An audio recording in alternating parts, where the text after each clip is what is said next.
Hello and welcome to the Jordan Experience podcast. Today I'm joined by Jordan Emerson to talk a little bit about the NFL Draft. Thank you for coming on, Jordan.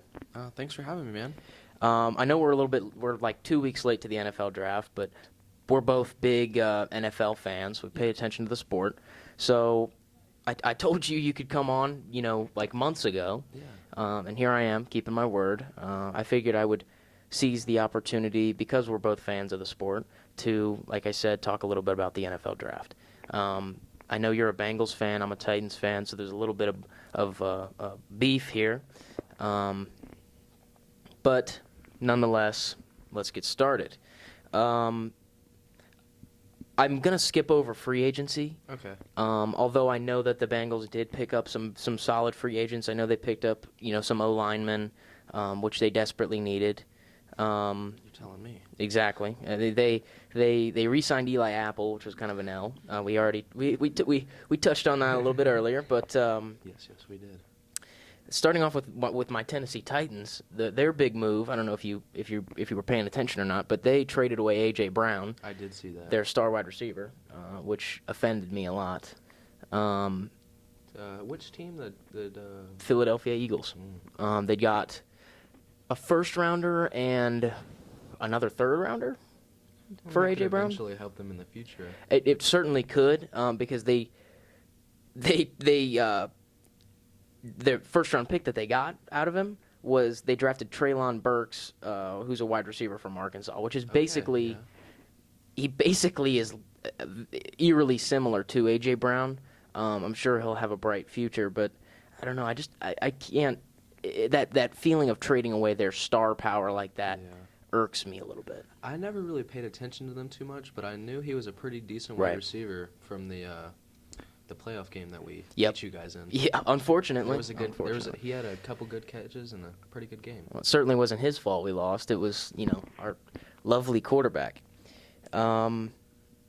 Would you rather go back and forth, like Titans first round pick and then Bengals first round pick, or do you want to just go through them all? All Titans and then all Bengals. Certainly. But before we do that, what are the positions that your team is kind of lacking in? Do you know? For sure, offensive line. Mm-hmm. Joe Burrow was the number one sack quarterback in the NFL last year. Ryan Tannehill, who's the Tennessee Titans quarterback, was number 2. Okay, so it's not like we did any better.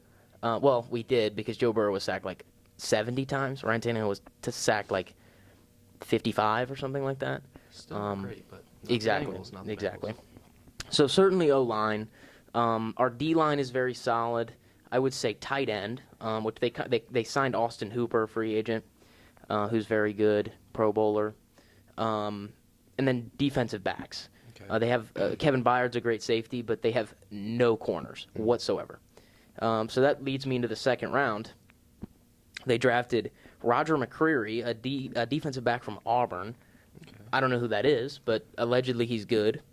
He was selected pretty high, so Yeah, he was like I want to say he was the 4th pick in the second round.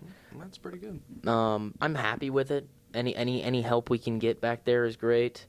A lot of these later round picks, I think I'm just going to skip over because they're not really that significant. But in the 3rd round, we drafted an offensive tackle, which we needed desperately. I'm not upset with that pick. His name's Nicholas Petit Frere from Ohio State. I don't know if I said that right.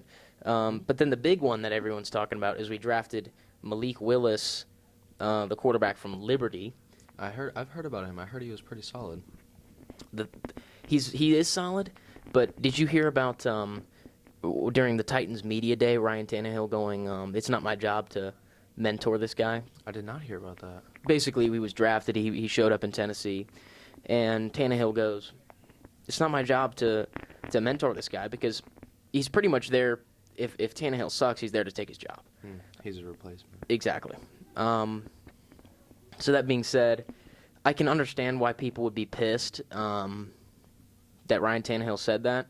But if I'm him, I'm not training the guy that's there to take my job. Yeah. I want my job. So as long as he does good, he shouldn't have to train him. Throwing 3 picks in a playoff game isn't going to get you that starting job, Ryan. I'm very happy with that pick, but enough with the Titans. Let's get to your Bengals. Love the Bengals. I'm sure you're well aware, but I have it written down anyway.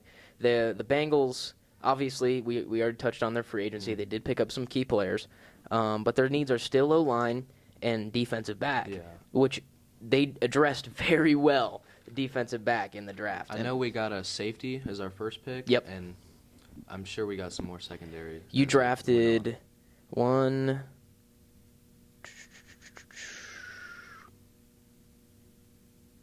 You drafted like 3 or 4 corners, you drafted 4 defensive backs, one of which was a safety.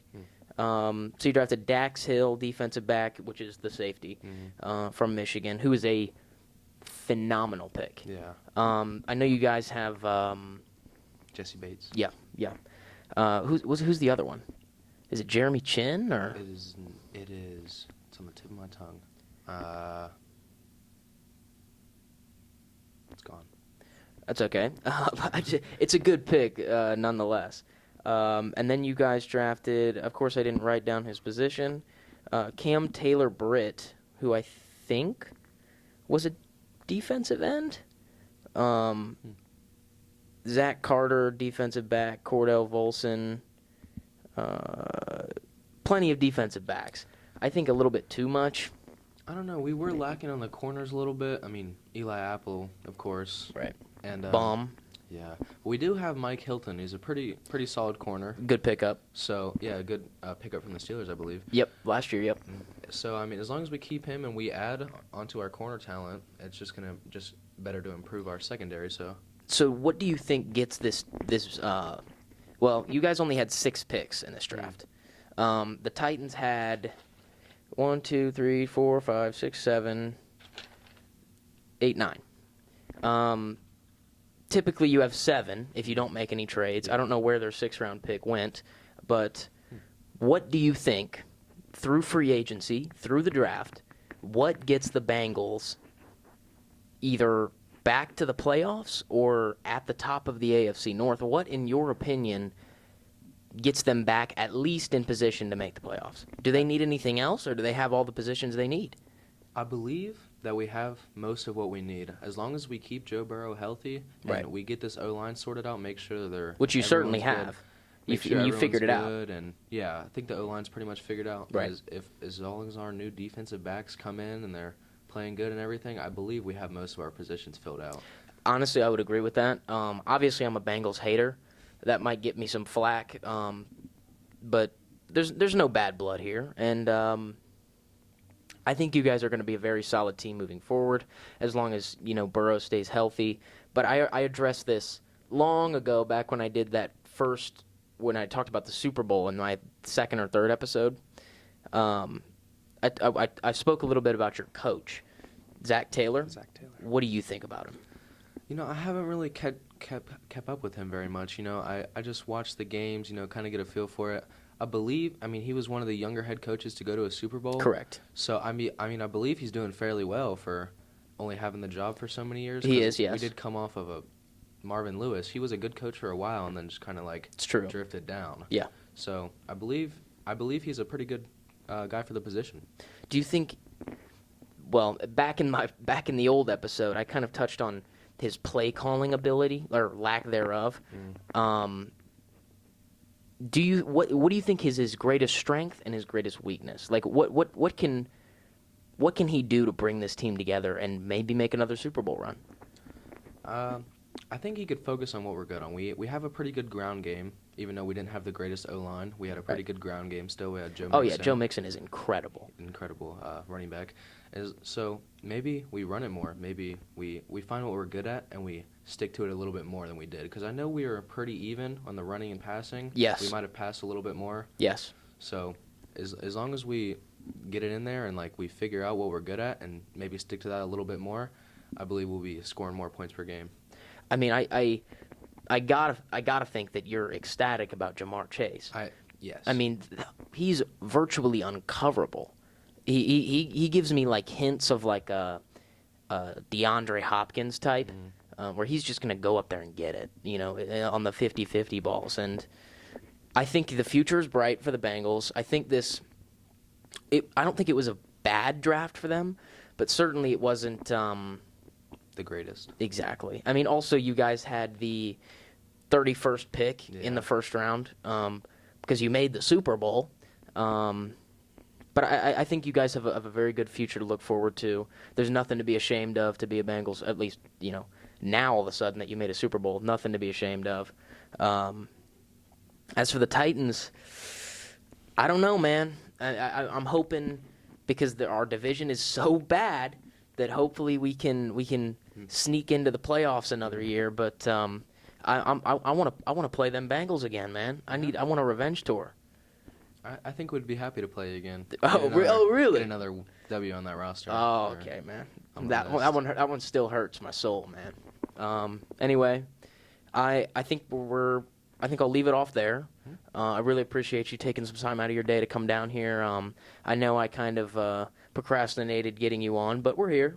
Always appreciate talking to you. Thanks for coming on, man. Thanks for having me again. Thank you all for listening, and have a good one, guys.